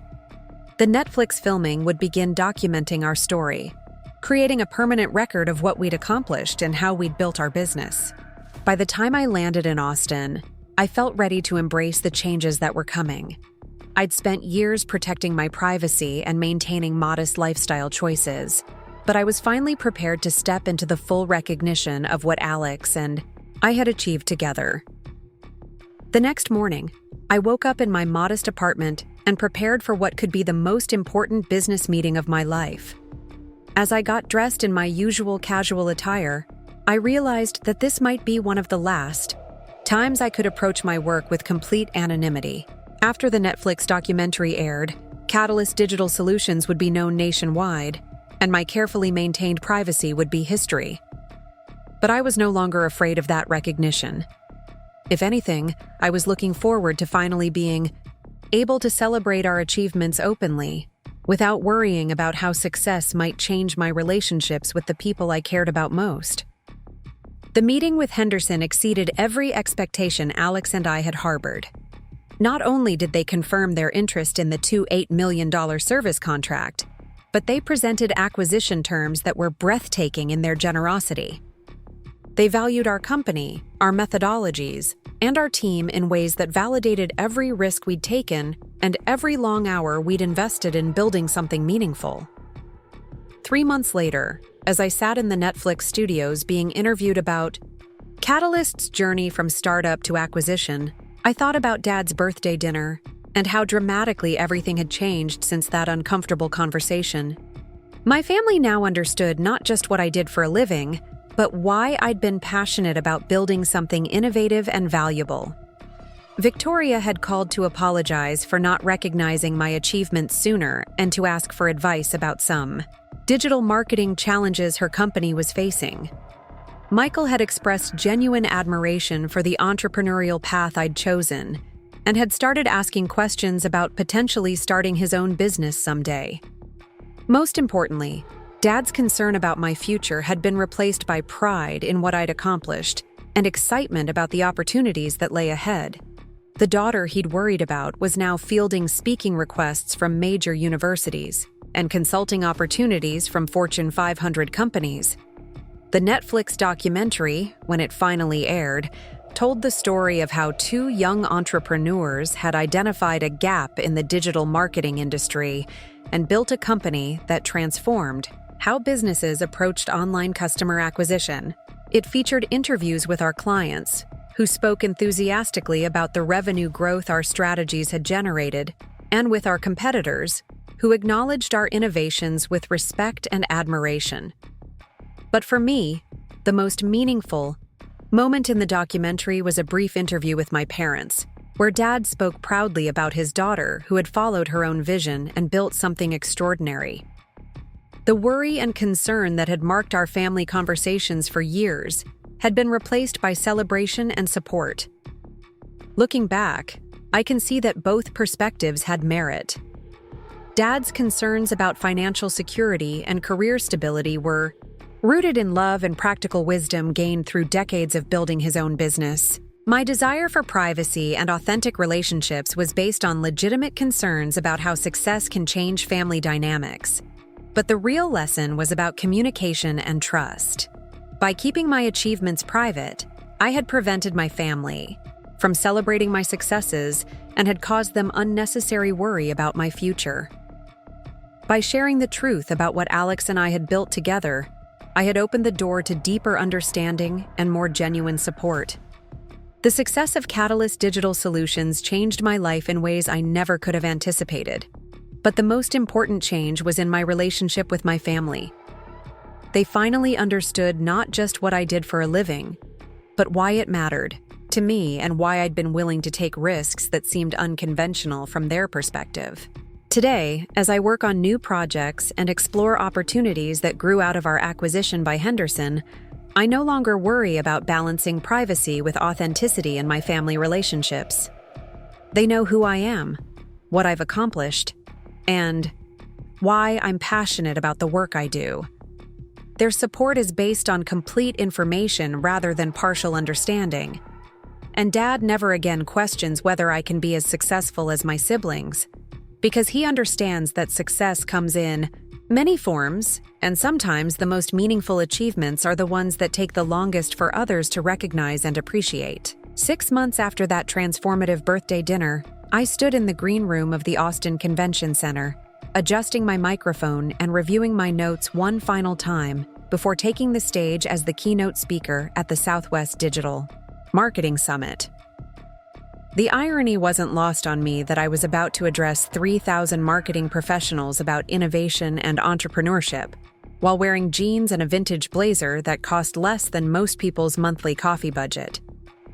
The Netflix documentary had premiered 2 weeks earlier, and the response had been overwhelming. Breaking the algorithm, The Catalyst Story had spent 4 days as the #1 documentary on the platform, generating millions of views and transforming Alex and me from anonymous agency owners into recognized thought leaders in our industry. The phone hadn't stopped ringing with speaking requests, consulting opportunities, and interview requests from business publications. But the most meaningful response had come from my family. Dad had called the morning after the premiere, his voice thick with emotion as he told me how proud he felt watching his daughter explain complex digital marketing strategies to a national audience. "Mija," he had said, "I finally understand not just what you do, but why you're so passionate about it. Watching you talk about customer psychology and conversion optimization, I could see the same excitement in your eyes that I feel when I help a client solve a complicated tax problem." Victoria had texted a screenshot of herself watching the documentary with David and their friends, all of them amazed by the sophisticated business strategies I'd developed. "I work in marketing and I learned things from watching this," she wrote. "I had no idea how advanced your methodologies were. I'm recommending the documentary to my entire team." Even Michael had surprised me by asking detailed questions about the entrepreneurial process, expressing genuine interest in potentially starting his own consulting practice within the accounting field. The brother who had always seemed content, following Dad's traditional path, was now exploring ways to innovate within his chosen profession. The Henderson acquisition had been finalized 3 months earlier, with terms that exceeded even Alex's optimistic projections. We had retained operational control of Catalyst Digital Solutions while gaining access to Henderson's resources, client network, and distribution channels. The deal had made us both financially independent while preserving the creative freedom and innovative culture that had driven our success. More importantly, the acquisition had validated everything we'd built over the past 5 years. Henderson's executives hadn't just been interested in our revenue streams. They'd been fascinated by our proprietary methodologies, our approach to client relationships, and our ability to generate consistent results in an industry known for unpredictable outcomes. We weren't just successful. We were genuinely innovative in ways that established companies were eager to learn from and integrate into their own operations. As I waited to be introduced, I thought about the journey that had brought me to this moment. 5 years earlier, I'd been a freelance designer taking whatever projects I could find, working 18-hour days and struggling to explain to my family why I'd chosen such an uncertain path.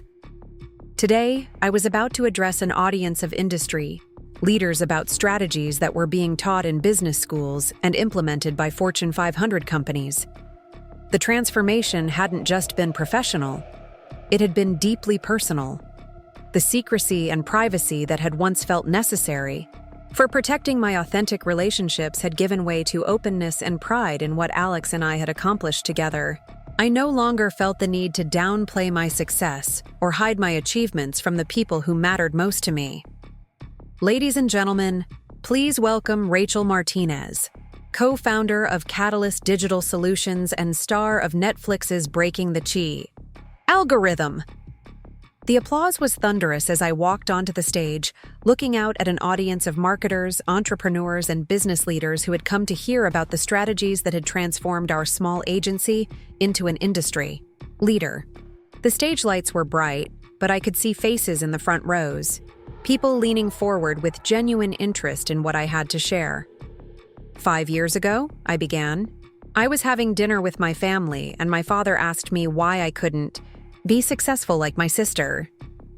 He was worried about my future, concerned that my unconventional career path would never provide the security and recognition that traditional success offered. What he didn't know was that I was already building something that would exceed every definition of success he could have imagined. The audience laughed appreciatively, and I could feel the energy in the room shift as people settled in for what they hoped would be both educational and entertaining.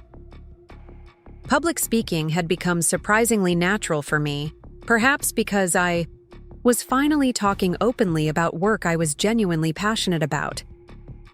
Today, I want to share not just the strategies that grew our business from a 2-person operation to a multi-million-dollar acquisition, but the mindset shifts that allowed us to innovate in an industry that often rewards following established formulas rather than developing new approaches. For the next 45 minutes, I walked the audience through case studies, methodology explanations, and strategic frameworks that had driven Catalyst's success. But more than technical information, I shared the story of building something meaningful while staying true to personal values and authentic relationships. I talked about the importance of measuring success by internal standards rather than external validation, while acknowledging that external recognition could amplify the impact of good work. I discussed the challenge of maintaining innovative thinking in a rapidly changing industry, and the value of building systems that could adapt to new technologies and consumer behaviors. Most importantly, I addressed the tension between personal privacy and professional recognition, sharing how my attempts to keep my achievements separate from my family relationships had created unintended consequences and unnecessary misunderstandings. Success isn't just about financial metrics or industry recognition, I told the audience during my closing remarks. It's about building something that aligns with your values, serves others meaningfully, and allows you to grow into the person you're capable of becoming. But it's also about sharing that success appropriately, allowing the people who care about you to celebrate your achievements and understand your journey. The standing ovation lasted several minutes, and I felt a deep sense of satisfaction. That had nothing to do with the applause itself. For the first time in years, I was completely authentic about my work, my success, and my vision for the future. There were no secrets to maintain, no achievements to downplay, no need to manage different versions of my story for different audiences. After the presentation, I was surrounded by attendees wanting to discuss specific strategies, explore potential collaborations, or simply express appreciation for the insights I'd shared. The conversations were energizing and intellectually stimulating, reminding me why I'd fallen in love with digital marketing in the first place. But the most meaningful moment came when I checked my phone and found a text from Dad. Watching the live stream of your keynote with Mom and Michael. We are so incredibly proud of you, Mija. You didn't just build a successful business. You became a teacher and leader who is helping others achieve their own success. His words meant more to me than any industry recognition or financial milestone ever could. The man who had once worried about my unconventional career path was now celebrating my role as a thought leader and educator in my chosen field. The daughter he had compared unfavorably to my siblings was now being held up as an example of innovative thinking and entrepreneurial success. That evening, Alex and I had dinner at our favorite Austin restaurant, the same hole-in-the-wall Mexican, place where we'd celebrated our first major client victory 3 years earlier. Despite all the changes in our professional lives, we'd maintained our appreciation for simple pleasures and authentic experiences. So, Alex said, raising his beer in a mock toast, how does it feel to be a famous keynote speaker and Netflix documentary star? I laughed, clinking my bottle against his. Surreal mostly. 6 months ago, I was worried about my family understanding what I did for a living. Now I'm explaining our methodologies to thousands of people who are implementing our strategies in their own businesses. Any regrets about giving up the privacy and anonymity? It was a question I'd been asking myself frequently as our public profile had grown. The quiet satisfaction of building something meaningful without external recognition had been replaced by the responsibilities and opportunities that came with industry leadership. Some days, I admitted, there's something to be said for being able to work without everyone knowing your business or having opinions about your decisions. But overall, I think this transition has been positive. Our work is having broader impact. We're able to help more businesses succeed, and my family finally understands what I've been building all these years. Alex nodded thoughtfully.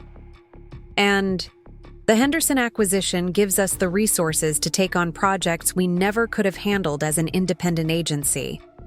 The nonprofit initiative we're launching next month wouldn't have been possible without their backing. He was referring to our newest venture, a program that would provide pro bono digital marketing services to small nonprofits that couldn't afford professional consulting, but desperately needed help reaching their target audiences. It was the kind of socially conscious project that had always interested us but hadn't been financially feasible when we were focused purely on revenue growth. Speaking of which, I said, I got confirmation today that the Martinez Family Foundation wants to be our first major sponsor for the nonprofit program. Alex's eyes widened. Your parents are sponsoring our nonprofit initiative? Dad's accounting firm is doing well enough that he's been looking for meaningful ways to give back to the community. When I explained our vision for helping small nonprofits improve their digital presence, he immediately saw the value. He said it combines business expertise with social impact in exactly the way he'd want to support. The irony was beautiful. Dad, who had once questioned whether my digital marketing work was substantial enough to build a career around, was now financially supporting our efforts to share that expertise with organizations working to make the world better. His understanding of my work had evolved from concern to pride to active partnership. Our conversation was interrupted by a young woman who approached our table hesitantly. "Excuse me, are you Rachel Martinez from the Netflix documentary?" I nodded, still adjusting to being recognized in public. "Yes, that's me." "I just wanted to thank you," she said, her voice earnest and slightly emotional. "I watched Breaking, the algorithm last week, and it inspired me to finally start the digital marketing consultancy I've been planning for 2 years. Your story showed me that it's possible to build something meaningful without compromising your values or authenticity." Her words hit me deeply. This was exactly why I'd ultimately embrace the public recognition that came with our success. If our story could inspire other entrepreneurs to pursue their visions, if our methodologies could help other businesses succeed, if our example could demonstrate that innovative thinking was valued and rewarded, then the loss of privacy was a worthwhile trade-off. After she left, Alex and I sat in comfortable silence, both of us processing the unexpected encounter. These interactions had become more frequent since the documentary aired, with aspiring entrepreneurs, current business owners, and even established marketing professionals reaching out to share how our story had influenced their thinking. "You know what I realized today?" I said finally. "Success isn't just about what you accomplish personally. It's about what your accomplishments enable others to achieve. The ripple effects of building something meaningful extend far beyond your immediate results." Alex smiled. Very philosophical for someone who used to just want to design beautiful websites. "Hey, I still want to design beautiful websites, but now I also want to teach others how to create digital experiences that genuinely serve their customers and build sustainable businesses." The evolution of my goals reflected the evolution of my understanding of success itself. Early in my career, I'd been focused primarily on creative satisfaction and financial independence. As Catalyst had grown, I'd become more interested in developing innovative solutions and building a team that shared my values. Now, with the platform that came from industry recognition, I was increasingly drawn to educational and mentorship opportunities. The next morning, I woke up to an email that would once again change my perspective on success and recognition. Stanford Business School was inviting me to teach a semester-long course on digital marketing innovation, with the possibility of developing it into a permanent part of their curriculum. The opportunity was both exciting and daunting. Teaching at one of the country's most prestigious business schools would provide a platform to influence the next generation of marketing leaders, but it would also require a level of academic rigor and institutional commitment that was entirely new to my experience. As I forwarded the email to Alex and called my parents to share the news, I reflected on how dramatically my definition of success had expanded over the past year. What had started as a desire to build a profitable consulting business had evolved into opportunities for industry leadership, educational impact, and social contribution that I never could have imagined. Dad's reaction to the Stanford invitation was particularly meaningful. "Mija, when I was your age, I thought success meant building a stable business that could support my family and serve my community. You've done that and so much more. Now you have the chance to influence thousands of future business leaders. Your mother and I couldn't be more proud." His words encapsulated the journey we'd all taken over the past months. Dad's understanding of success had expanded beyond traditional metrics to include innovation, leadership, and social impact. My own relationship with achievement had evolved from privacy and modesty to openness and responsibility for using success to create positive change. The Stanford opportunity also meant spending more time in California, closer to my family and the community where I'd grown up. The geographic distance that had once felt necessary for establishing my independence was no longer needed now that our relationships were based on mutual understanding and respect rather than conflicting expectations. 3 weeks later, as I stood in front of my first Stanford class, looking out at 45 MBA students who represented the future of business leadership, I thought about the unexpected path that had brought me to this moment. The struggling freelancer my family had worried about was now teaching graduate-level courses at one of the world's most respected universities. But more than professional achievement, I was grateful for the personal growth that had made this opportunity possible. I'd learned to balance authenticity with openness, privacy with transparency, individual success with social responsibility. Most importantly, I'd discovered that the most meaningful achievements were those that created opportunities for others to succeed. The class went well, with engaged students asking thoughtful questions about digital strategy, consumer psychology, and entrepreneurial decision-making.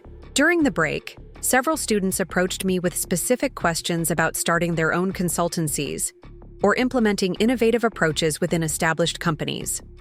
One student, Maria, stayed after class to discuss her interest in using digital marketing to help immigrant-owned businesses reach broader customer bases. Her passion reminded me of my own early excitement about using creative skills to solve practical problems for real businesses.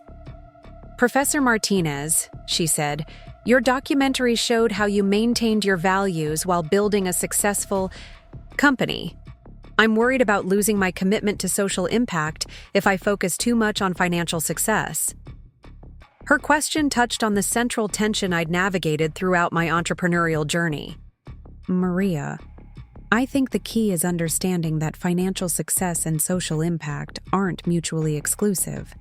In fact, building a profitable business often gives you more resources and credibility to create positive change." We talked for another 20 minutes about strategies for maintaining mission-driven focus while building sustainable revenue streams. As she left, clearly energized by our conversation, I felt the deep satisfaction that comes from helping someone else clarify their vision and build confidence in their ability to achieve it. That evening, I called Mom and Dad to share how the first day of teaching had gone. Their enthusiasm was infectious, and I could hear the pride in their voices as they asked detailed questions about the curriculum, the students, and my long-term plans for the academic partnership. "You know, Mija," Dad said toward the end of our conversation, "I've been thinking about that birthday dinner when I questioned your career choices. I realize now that I was measuring your success by the wrong standards. I was looking for traditional markers like steady employment and predictable advancement when you were actually building something much more innovative and impactful. Dad, you were trying to protect me based on your understanding of how careers worked. Your concern came from love, and I understand that now. But I also understand now that there are many different ways to build a meaningful career. You didn't just succeed financially.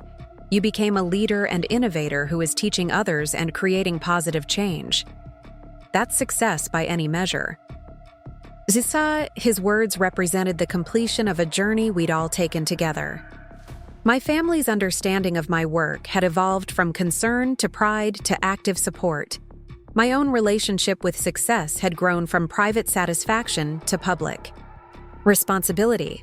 Most importantly, we'd all learned that authentic relationships require honest communication, even when that honesty reveals uncomfortable truths or challenges long-held assumptions. As I prepared for bed that night in my Stanford faculty housing, I reflected on the remarkable year that had transformed every aspect of my professional and personal life. The modest lifestyle I'd maintained for so long had given way to opportunities and responsibilities I was still learning to navigate. The family relationships that had once been strained by misunderstanding were now strengthened by mutual respect and genuine communication. Tomorrow I would teach another class, work on new curriculum development, and continue building the educational platform that had become my newest passion. Next week, I would return to Austin to check on Catalyst's ongoing projects and explore new initiatives made possible by our partnership with Henderson. Next month, I would keynote another industry conference, sharing insights that could influence how hundreds of businesses approach digital marketing. But tonight, I was simply grateful for the journey that had brought me to this point. The path from struggling freelancer to industry leader hadn't been linear or predictable, but it had been authentic to my values and meaningful in ways that extended far beyond personal achievement. The success I'd built was finally being shared, appropriately, creating opportunities for others while strengthening the relationships that mattered most to me. The last text I received before falling asleep was from Victoria. Saw the article about your Stanford appointment in the Business Journal. Mom sent it to everyone she knows. We're all so proud of our brilliant sister who refused to give up on her dreams.